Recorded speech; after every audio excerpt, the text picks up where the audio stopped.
అనంతపురం జిల్లా బుక్కరాయసముద్ర మండలం దయ్యాలకుంటపల్లి గ్రామ సమీపంలోని నరసమ్మ గుడి వద్ద లారీ ఇనోవా కారు ఢీకొని ఘోర రోడ్డు ప్రమాదం జరిగింది. ఈ ప్రమాదంలో 4 యువకులు మృతి చెందారు. మృతి చెందిన యువకులు అనంతపురం స్టాలిన్ నగర్ కు చెందిన యువకులుగా గుర్తించారు. వీరందరూ నార్పాలలోని ఒక పుట్టినరోజు వేడుకకు వస్తున్న సమయంలో ప్రమాదం జరిగింది. మృతదేహాలను పోస్టుమార్టం నిమిత్తం అనంతపురం ప్రభుత్వ ఆసుపత్రికి తరలించారు.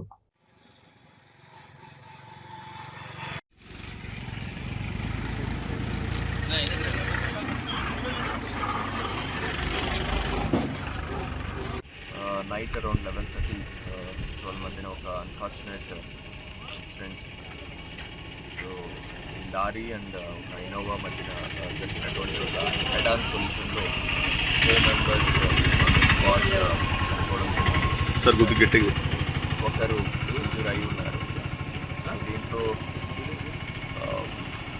ఎవరి మిస్టేక్ అనేది అసెస్ చేస్తున్నాము. ప్రిలిమినరీ ఇన్వెస్టిగేషన్, ప్రిలిమినరీ ఇన్ఫర్మేషన్ ప్రకారం ఇట్ సీమ్స్ కార్ వాళ్ళకి మిస్టేక్ కనపడుతూ ఉంది.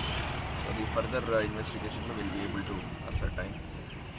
యాజ్ సచ్ రోడ్ వర్క్ కానీ ఎన్ఫోర్స్మెంట్ వర్క్ కానీ దాని పరంగా ఎక్కడ మిస్టేక్స్ అనేది కనపడట్లేదు. It's straight road. కర్వ్ కానీ లైటింగ్ ప్రాబ్లమ్స్ కానీ అలాంటివి కూడా ఏం లేదు. డ్రైవర్ వాళ్ళదే మిస్టేక్ లాగా కనపడుతుంది.